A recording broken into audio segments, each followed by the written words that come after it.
When it came to it, there was never really a deep or analytical reasoning needed as to what made a good slice of life anime. And one of the biggest factors for that is, I believe, because slice of life anime is really very much solely character driven, where you're taken through the lives of others.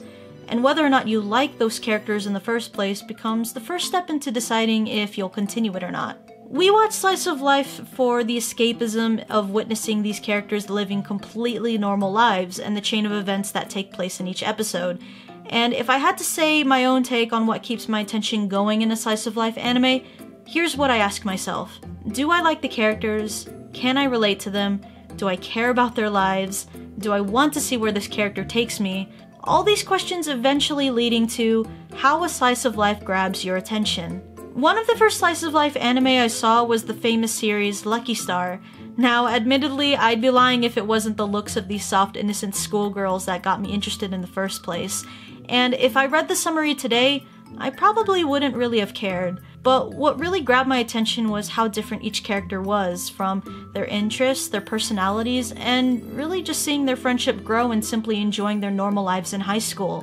While I was still much younger than the characters at the time, the entire theme of just being a student and seeing the comedy and joy in the world of Lucky Star is what kept me going. One of my personal favorites of the entire series was the Lucky Star channel that would play at the end of every episode. So when it came to these slice of life series where there was a mix of comedy and different personalities bouncing off of one another, it sort of created this flow where I became interested in seeing how they all interacted with one another. Now, fast forwarding to a more recent slice of life anime that mixes a more serious tone, we have Sweetness and Lightning, a story of a widowed father trying to act as both parental figures for his daughter Tsumugi by teaching himself to cook homemade meals in each episode. And while the entire anime does have a calming atmosphere to it, there are moments where we truly see how the love he has for his daughter really arise through the pain of not having the mother around.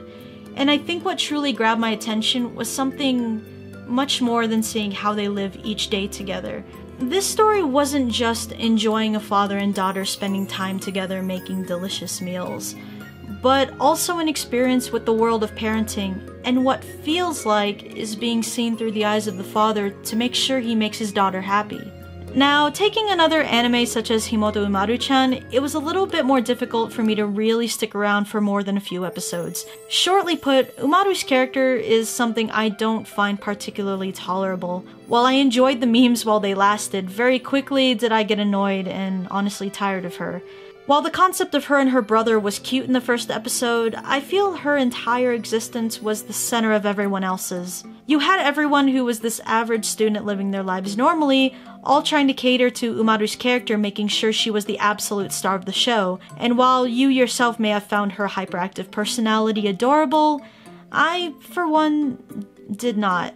Given that this title is all about her, Umaru is given the most power to the series, making her the main source of entertainment, which I think this alone helps my point that if you can't stand a character, you can't really tolerate the rest of the anime. With something as serious as, let's say, March Comes In Like a Lion, it meets middle grounds when there's still many different personalities bouncing off one another to support the main character, but still a lot of power is given to Rei, so it still takes place that if you don't like Rei, you might not like the anime. I think what makes Slice of Life different is that Slice of Life is a world where you can sit back and immerse yourself into the world of another's without really expecting any particular outcome.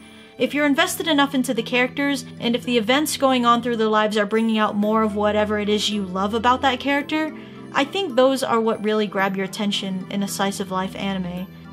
So I hope you guys enjoyed this video. If you did, feel free to comment down below. Also, Bookwalker will be having a sale on their slice of life titles until October 3, so if you're interested, feel free to go to the link down below to check them out, and use Akideers to get $5 off your purchase. Other than that, I appreciate you guys for watching, and subscribe to my channel for more anime and otaku related content, and I'll see you guys in the next video. Bye!